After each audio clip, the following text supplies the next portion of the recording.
עכשיו במשרדים של חברת רם אדרת. רם אדרת זו חברת בנייה שמשתמשת בתוכנת בן ארית פרו. בואו נלך לדבר עם המנכ"ל רמי. בואו אחריי. שלום רמי בסירטמן. שלום. רמי הוא מנכ"ל החברה, ואני רוצה לשאול אותך לגבי השימוש בתוכנת בן ארית פרו. תוכנת הבן ארית פרו נמצאת אצלנו במערכת כמעט שנה. בעיקר התעסקנו בנושא של ניהול משאבים, נושא של קבלני משנה, שלמעשה קבלני משנה עוד התעסקנו במערכת הקודמת, בבן ארית 10. חשבונות למזמין, שזה חלק בלתי נפרד מתוך הנושא של הבקרה התקציבית, אלה דברים שלמעשה משכנו מתוך הבן ארית 10 והעברנו אותם אל תוך הבן ארית פרו. רמי, ספר לי בבקשה, איך עבדתם לפני שהכנסתם את בן ארית פרו למערכת? למעשה הבקרה התקציבית ברם אדרת לפני הבן ארית פרו הייתה די מבורדקת במרכאות, כי למעשה הנושא של קבלני משנה וחשבונות למזמין נועלו דרך הבן ארית 10, וזו הייתה מערכת נפרדת ונישה מסוימת בתוך רם אדרת, שכל נושא הרכש והבקרה התקציבית עבדנו עם מערכות אחרות, מערכות מקבילות בשוק.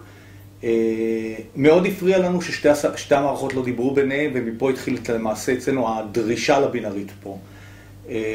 כשהבנו שאנחנו יכולים מהבן ארית פרו לקבל את מה שאנחנו מקבלים היום, אז החלטנו להעביר את כל המערכת, את כולה, אל תוך הבן ארית פרו.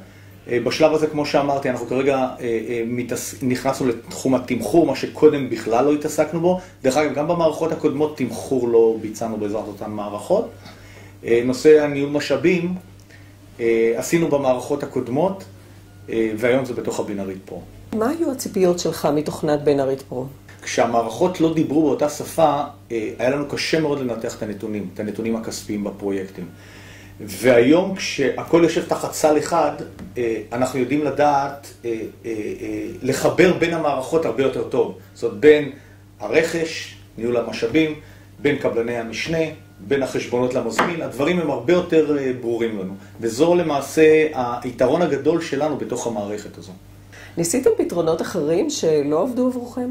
בהחלט. נושא של בקרה תקציבית בחברה קבלנית או בחברת ביצוע בכלל זה משהו שהוא מאוד מאוד בסיסי ושורשי.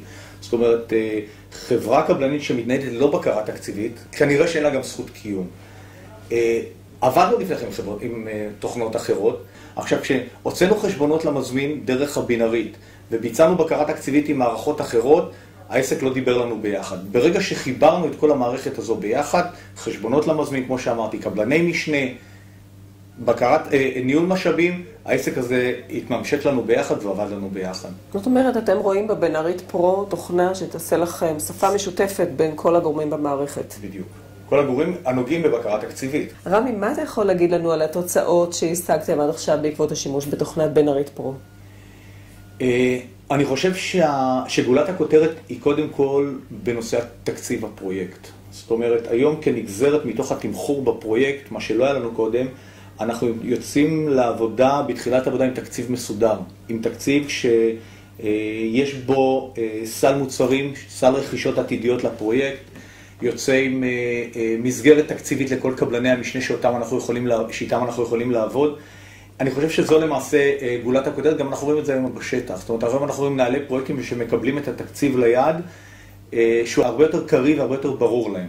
ניהול המשאבים הוא איזשהו נושא מאוד חדש אצלנו במערכת, אז עדיין אנחנו לא רואים לגמרי את הפירות בתוך הנושא הזה, אבל אנחנו מאוד מאמינים, מכיוון שזה נקשר אל תוך המשאבים שמתומחרים בשלב המכרז, בשלב התקציב של הפרויקט שאנחנו יוצאים איתו, אז אנחנו מאמינים שגם שם אנחנו נראה את הפירות שאנחנו רוצים לראות. רמי, איך אתה יכול לתאר את העבודה מול חברת בן ארית? איך השירות שאתם מקבלים? בסך הכל עם חברת בן ארית, ההיכרות שלנו היא היכרות רבת שנים. אני חושב שלמעלה מ-15 שנה אנחנו עם בן ארית, וההיכרות היותר מעמיקה עם בן ארית זה היה כשנכנסנו לבן ארית פרו, מכיוון שאז הדרישות שלנו אליהם והקשר איתם היה הרבה יותר אינטנסיבי והדוק. את כל שלב ההטמעה עברנו עם נציג של בן ארית, בחור בשם תמיר, שלדעתי עושה עבודה מצוינת איתנו. אני חושב שהעסק עובד כמו שצריך וכמו שהיינו רוצים לראות אותו.